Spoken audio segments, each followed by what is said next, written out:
So let's see the question. The question states that the electric kettle has a 2 heating coil. So electric kettle यहाँ पर हमें दी हुई है with 2 heating coil. When the one coil is used, water in the kettle boils in 5 minutes. So अगर एक ही coil इस्तेमाल की जाए तो water boil in a 5 minutes. While the second coil is used, अगर दूसरी coil इस्तेमाल की जाए then same water boils in the 10 minutes. So if the two coils are connected in a parallel are used simultaneously, the same water will boil in time. So अगर दोनों parallel connect किया जाए और simultaneously use किया जाए तो water कितनी minute में बॉयल होगा वो हमें बताना है. तो बेसिकली ये प्रॉब्लम किससे रिलेटेड है? This problem is related to key concept.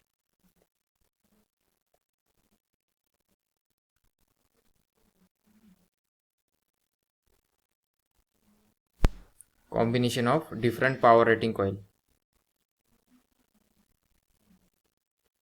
Combination of different power rating coil. तो सपोज करो जो हमें फर्स्ट कॉइल दी है, फर्स्ट कॉइल और ये second coil. So first coil का पावर हम P1 कंसीडर करते हैं और सेकंड कॉइल का पावर हम P2 कंसीडर करते हैं.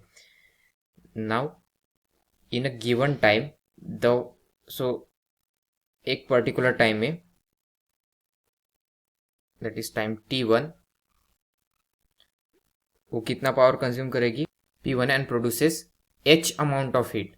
मीन्स उतना हीट जितना वाटर को बॉईल करने के लिए चाहिए. वही सेम जो P2 कॉइल होगी, जो सेकंड कॉइल होगी, वो P2 पावर कंज्यूम करेगी in time T2. So therefore equation will be T1 equal to H, same amount of heat produce करेगी. सो हम कॉमन इधर H ले लेते हैं और T2 टाइम में same amount of heat produce करके P2 पावर कंज्यूम करेगी. देयरफॉर अगर हम दोनों जो कॉइल है उनको पैरेलली कनेक्ट करते हैं, so there total power will be P equal to P1 plus P2. Now so हमें टाइम निकालना है. सपोज हमें टाइम T निकालना है. सो टाइम T कितना होगा?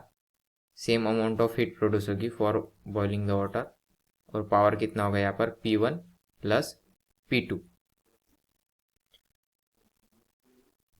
Therefore this will become,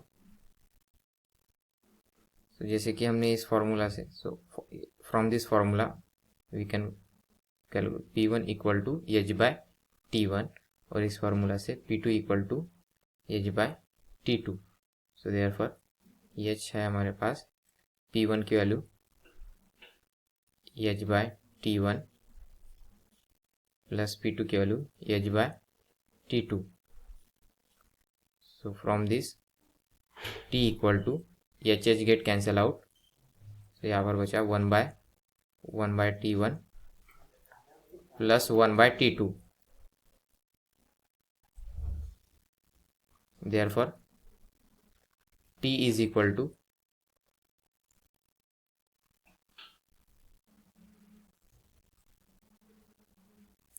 T1 into T2 upon T2 plus T1. सो यहाँ पर T2 मीन्स सेकंड कॉइल कितना टाइम लेगी, that is 10 minute into 5 minute upon 10 plus 5. So T equal to 50 divided by 15. So this become 3.33 minute. So T हमें कितना मिला? 3.33 minute. Now हमें इसको सेकंड में कन्वर्ट करना है. So therefore 3 minute plus 0.33 minute. So जैसे कि हमें पता है 1 मिनट इक्वल टू 60 सेकंड होता है. So 3 minute plus 0.33 into 60 second. So finally मिला हमें T equal to 3 minute and